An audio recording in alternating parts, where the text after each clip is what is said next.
5 दिसंबर 1872 वो दिन जब British ship del gratia Azores के तट से 400 मील दूर अपने सफर पर निकली। लेकिन सफर के बीच में कैप्टन डेविड मोरहाउस और उनकी क्रू को उनकी तरफ बढ़ती हुई एक नाव दिखाई देती है, जिस नाव ने उन्हें हैरान कर दिया क्योंकि वो नाव थी मैरी सेलेस्टी। वही नाव जिसे बस 8 दिन पहले ही न्यूयॉर्क से जेनोवा उनके खुद के दोस्त कैप्टन बेंजामिन ब्रिग्स लेकर निकले थे। वही शिप जिसे अब तक अपनी मंजिल तक होना चाहिए था। तो यह शिप डेल ग्रेशिया के रास्ते पर क्या कर रही है? कैप्टन मोरहाउस ने बहुत से सिग्नल्स भेजने की कोशिश करे कम्युनिकेशन एस्टैब्लिश करने के लिए, बट सिग्नल्स का कोई जवाब नहीं मिला और इसीलिए उन्होंने अपने क्रू मेंबर्स को उस शिप के अंदर भेजा, जहां देखने में पहली नजर में सब कुछ ठीक लग रहा था, बट असल में ठीक जैसा कोई शब्द उस दिन उस शिप पर ऑन बोर्ड नहीं था। क्योंकि असल में बात यह थी कि शिप के 7 क्रू मेंबर्स, एक कैप्टन, उनकी वाइफ सारा ब्रिग्स और उनकी 2 साल की मासूम बेटी सोफिया ब्रिग्स लापता थी without any trace. But interesting बात यह थी कि शिप पर किसी वायलेंस, स्ट्रगल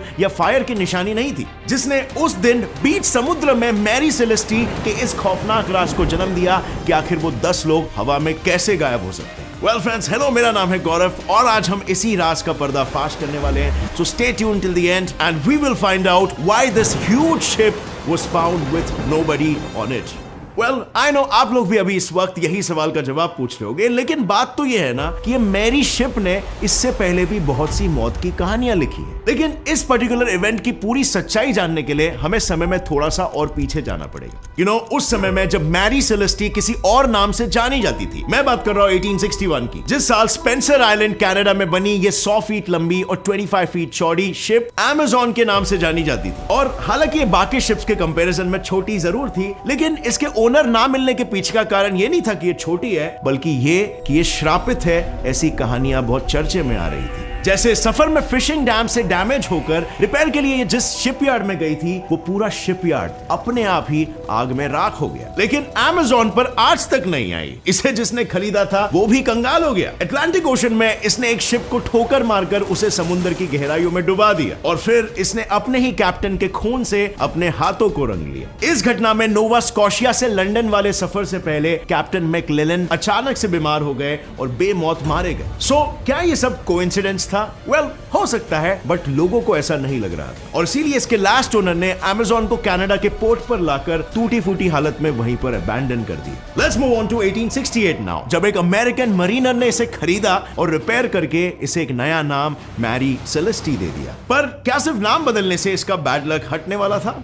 इसी चीज से अनजान ओनर्स की ओनरशिप बदलते बदलते ये ship finally captain Benjamin Briggs के हाथों में आई। वही कैप्टन जो 5 दिसंबर 1872 को इस शिप से गायब थे। अब हालांकि कैप्टन ब्रिग्स की शिप पर कुछ चीजें थी जो पहली नजर में बिल्कुल सही सलामत नजर आ रही थी, पर मैरी सेलेस्टी ने कई राजों को अभी तक छुपा के रखा था। जैसे ऊपर से तो शिप की हालत बिल्कुल ठीक लग रही थी, पर शिप के 2 प्रेशर मेजरिंग पंप्स में से एक डिसअसेंबल्ड था। शिप के निचले हिस्से में 3.5 से 4 फीट पूरा पानी भरा हुआ था और शिप के फ्रंट और बैक हैचेस के कवर्स निकले हुए थे। शिप की छोटी और इकलौती लाइफ बोट और रस्सी दोनों गायब थी। शिप के क्वार्टर्स में क्रू मेंबर्स का सारा सामान वैसे ही मौजूद था, लेकिन कैप्टन के रूम में चीजें थोड़ी सी बिखरी नजर आ रही थी। अब अगर यही घटना 21st सेंचुरी में होती तो क्या लगता है? हमें इसका जवाब कुछ ही दिनों में मिल जाता, राइट? वेल यस, क्योंकि आज के हमारे जीपीएस, नेविगेशन सिस्टम्स, रेडार्स ऐसे इक्विपमेंट्स की मदद से एक्यूरेटली जियोलॉजिकल लोकेशंस को पिन पॉइंट कर सकते हैं। I know this sounds interesting, right? Well, आपको बस कंप्यूटर नॉलेज, मेनली कोडिंग आनी चाहिए and you are fit to be one of the people who work on such cool projects. But फिर आप कहोगे कि कंपनीज लाइक गूगल, माइक्रोसॉफ्ट में hire तो सिर्फ टायर 1 के कॉलेज के स्टूडेंट्स को ही किया जाता है। और इसी जॉब्स के प्लेइंग फील्ड को आप री-लेवल कर सकते हो बाय री-लेवल सिलेक्ट। री-लेवल सिलेक्ट 5 दिन का एक इवेंट होता है which is for front end, back and and full stack development, जहां पर बस एक फ्री सिंपल सा टेस्ट देकर विंगीफाई, टाइम्स नेटवर्क, हिप्टो जैसे और भी कंपनीज का एक्सेस आप पा सकते हो। इतना ही नहीं, डेली टॉप स्कोरर्स के लिए यहाँ पे 30,000 वर्थ के प्राइजेस है। साथ ही टॉपर्स को गुडीज लाइक मैकबुक, आईफोन 13 और आई वॉच भी मिलते हैं। And if you still doubt, take a look at Pratham Mishra. Coding के प्रति पैशन होने के बावजूद भी कैंपस प्लेसमेंट और वॉक इन इंटरव्यूज से उन्हें बस लो पैकेजेस ही मिले, लेकिन री-लेवल का फ्रंट एंड टेस्ट लिखने के बाद आज विंगीफाई जैसी अच्छी कंपनी में जॉब करके अपने करियर को सेट कर रहे हैं। लास्ट मंथ ही डेली के 35 लाख वर्थ ऑफ जॉब्स यहां पर डिलीवर हुए हैं। तो रुके क्या हो, book your test slot between 1st to 5th of June और पाओ अपना करियर सेट करने का मौका। Link is in the description. छानबीन करने पर यह सामने आया कि कैप्टन के नेविगेशन इंस्ट्रूमेंट्स और शिप का पेपर दोनों गायब था। बस यही दो चीजें गायब नजर आ रही थी। यहां तक कि 1700 बैरल इंडस्ट्रियल अल्कोहल कार्गो, जो इंसानों के पीने के लिए नहीं होता बल्कि फ्यूल क्लीनिंग एजेंट और सॉल्वेंट का काम करता है, वो तक सही सलामत था। शिप पर 6 महीनों तक खाया और पिया जा सकता है उतना खाना और पानी मौजूद था। और जब उन्होंने कैप्टन की कैबिन में मौजूद लॉन्ग बुक को चेक किया तो उसमें एक एंट्री मिली। ये फाइनल एंट्री थी जो 25 नवंबर सुबह 8 बजे की थी, यानी कि कैप्टन मोरहाउस के दोस्त 10 दिन से लापता थे। पर अब यहां पर सवाल आता है कि कहां एक कैप्टन तूफानों में भी अपने शिप को नहीं छोड़ता, तो इस कैप्टन ने इतनी सही सलामत शिप को आखिर क्यों छोड़ा? और कैप्टन ब्रिक्स तो अपने क्रू मेंबर्स को खुद चुनते थे, यानी उनका हर एक crew member first class seller था, और इसीलिए एक ग्रेट कैप्टन और इतनी काबिल क्रू का एक साथ गायब होना किसी मिस्ट्री से कम नहीं था। ये शिप आखिर अबैंडन कैसे मिल सकती है? कैसे 10 लोग अचानक से इस शिप से गायब हो सकते हैं? सबसे ज्यादा इस सवाल का जवाब अगर कोई जानना चाहता था ना, तो वो था गिब्राल्टर का लॉ कोर्ट, जहां कैप्टन मोरहाउस अपने लापता दोस्त की शिप मैरी सेलेस्टी को लेकर पहुंचे थे ताकि वो लॉ ऑफ सैल्वेज का फायदा उठा सके। इंटरनेशनल मैरीटाइम लॉ का वो हिस्सा जो कहता है कि जो भी किसी शिप या कार्गो को रेस्क्यू करेगा उसे उसके मुताबिक प्रोपोर्शनल वैल्यू का रिवॉर्ड मिलेगा, और कैप्टन मोरहाउस ने यही तो किया। वो रिस्क के बावजूद मैरी को बचाकर सेफ्टी तक ले आए, जिसके बाद गिब्राल्टर अथॉरिटीज ने शिप को सैल्वेज हियरिंग कोर्ट पूरा होने तक कस्टडी में रख लिया था, और यहीं से श्रापित मैरी सेलेस्टी के लापता क्रू और कैप्टन गायब होने की ऐसी कहानियां बननी शुरू हो गई जो हकीकत से परे थी। जैसे शिप पर मौजूद लोगों को एलियंस ले गए होंगे, किसी सी मॉन्स्टर ने उन पर अटैक किया होगा, पायरेट्स के साथ उनकी मतभेड़ हो गई होगी और उन्होंने उन्हें अगवा कर लिया। पर इन बेतुके तुक्कों में कुछ ऐसी थियरीज थी जिन्होंने लोगों को सही में सोच में डाल दी। Theory number 1, Gibraltar theory. Mary Celeste पर एक्स यानी कुल्हाड़ी के निशान थे, कैबिन के फर्श पर काले धब्बे थे और कैप्टन की तलवार पर खून। इसे गिब्राल्टर के अटॉर्नी जनरल ने यह थियरी बनाई कि क्रू ने एक रात इंडस्ट्रियल अल्कोहल पिया, वो ड्रंक हुए और उन्होंने कैप्टन और उनके परिवार को मारा और लाइफ बोट लेकर वहां से फरार हो गए। और हालांकि इससे शिप पर मिले 9 खाली बैरल्स की गुत्थी सुलझते हुए नजर तो आ रही थी, लेकिन जल्दी साइंटिफिक टेस्ट ने इस थियरी को गलत प्रूव कर दिया। 3 महीने बाद अथॉरिटीज ने शिप को कस्टडी से रिलीज किया और मोरहाउस और उनके क्रू को करीबन $8,000, जो आज की डेट में 1 करोड़ रुपए होते हैं, उतने दिए। अब ये अमाउंट सुनकर आप में भी सोच रहे होंगे कि इतना सारा पैसा, ये कार्गो और शिप के टोटल प्राइस का सिर्फ 1/6 हिस्सा था। तो कैप्टन मोरहाउस को एक्चुअली पूरे पैसे नहीं दिए गए, और ऐसा क्यों, यही जानने के लिए लेट्स सी हमारी theory number 2, salvage. Gibraltar law court में एक तरफ क्रू मेंबर्स के मर्डरर होने की थियरी बन रही थी और दूसरी तरफ हर जगह ये अफवाह फैल चुकी थी कि कैप्टन मोरहाउस और उनके क्रू ने सैल्वेज पाने के लिए अपने ही दोस्त के शिप को पहले तो बीच समुद्र में रुकवाया और फिर एक एक करके शिप पर मौजूद सभी लोगों को मौत के घाट उतारकर उन्हें पानी में फेंक दिया, और फिर उस शिप को सैल्वेज के लिए गिब्राल्टर लेकर पहुंच गए। अब शायद यही अफवाह लॉ कोर्ट अथॉरिटीज ने भी सुन ली, और यही रीजन था कैप्टन मोरहाउस को कम सैल्वेज दिया गया, क्योंकि कोर्ट भी खुद इस मामले में सस्पिशियस थी। बट ये सिर्फ रूमर्स थे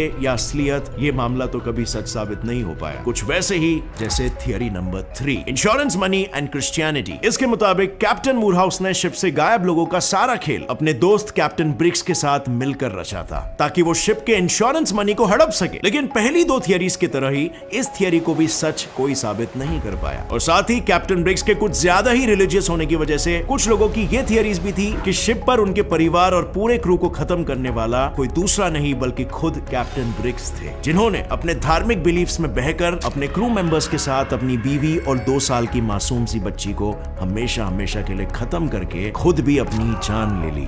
पर जिस थियरी ने लोगों को सच होने की सबसे ज्यादा संभावना बताई, वो थियरी थी थियरी नंबर 4, अबैंडनिंग। इस थियरी के मुताबिक मैरी सेलेस्टी सीक्वेक, समुद्री भूकंप या वाटर स्पाउट यानी कि समुद्री टोर्नेडो से टकरा गई हो, जिससे एक तरफ कार्गो में रखे 9 बैरल्स लीक होने लगे होंगे और वहीं दूसरी तरफ शिप के हल यानी कि निचले हिस्से में पानी भर गया होगा, और फिर उस पानी में कलेक्टेड कचरे की वजह से जो प्रेशर बना उससे शिप पंप भी टूट गया, और ऐसे में कार्गो से लीक हो रहे अल्कोहल की वजह से शिप के उस हिस्से में धुआं होने लगा जो कभी भी ब्लास्ट हो सकता था, और बस अपनी शिप के ब्लास्ट हो जाने के खतरे से खुद को बचाने के लिए कैप्टन ने अपनी वाइफ, बेटी और 7 क्रू मेंबर्स के साथ छोटी सी लाइफ बोट की सवारी करना सही समझा। इस चीज की परवाह किए बिना कि गहरे समुद्र में एक छोटी सी नाव घास में सुई के बराबर होती है। और शायद उनके इसी गलत फैसले ने तब उनकी जिंदगी की डोर को टूटने पर मजबूर कर दिया जब शिप और लाइफ बोट की रस्सी टूट गई। वेल, सुनने में तो ये भी बस एक कहानी लग रही है, राइट? इसके सच होने की क्या संभावना है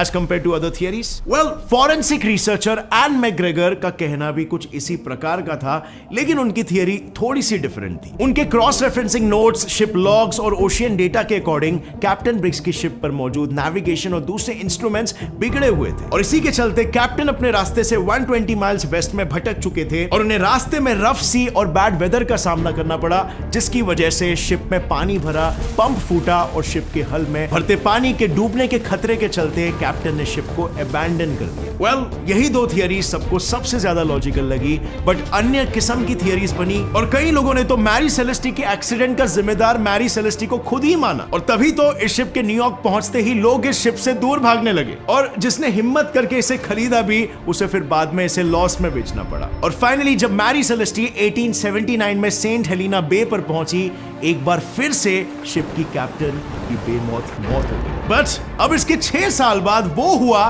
जिसकी कल्पना किसी ने नहीं की होगी। कैप्टन जॉन पाकर ने इस श्रापित शिप से पैसे कमाने के लिए पहले तो $30,000 के वर्थलेस कार्गो को इंश्योर करवाया और फिर मैरी सेलेस्टी में भरकर हाइटी के पास जाकर कैप्टन ने इस शिप को आग लगा दी और फाइनली 1861 से शुरू हुए मैरी के जर्नी की राख को एट द एंड पानी की गहराइयों में दफन कर दिया गया। हालांकि इंश्योरेंस कंपनी के इन्वेस्टिगेशन में इस बात का पता चला और कैप्टन जॉन पर केस चला, पर फिर भी वो और उनके साथी जेल जाने से बच गए। लेकिन लॉ से तो वो बच गए, बट शिप के श्राप से क्या? इस इंसिडेंट के सिर्फ 3 महीने बाद ही गरीबी से कैप्टन की मौत हो गई, उनका साथी पागल हो गया और दूसरे ने खुदकुशी कर दी। वेल फ्रेंड्स, अब मैं आपसे पूछना चाहूंगा इस शिप को लेकर आपका क्या ख्याल है? इस शिप ने लिटरली कोइंसिडेंसेस का पहाड़ खड़ा कर दिया या फिर इसकी कहानी को प्रेजेंट इस तरीके से किया गया है कि ऐसा लग रहा है कि ये शिप बहुत ही पनौती है या फिर इवन ये शिप सही में काफी पनौती है? What do you think? Comment section में लिखना। और अगर आपको ये कहानी सुनकर अच्छा लगा, ये रियल कहानी है by the way,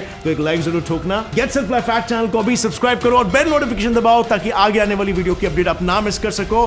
and see you next time. Till then, stay curious, keep learning and keep growing. Jai Hind.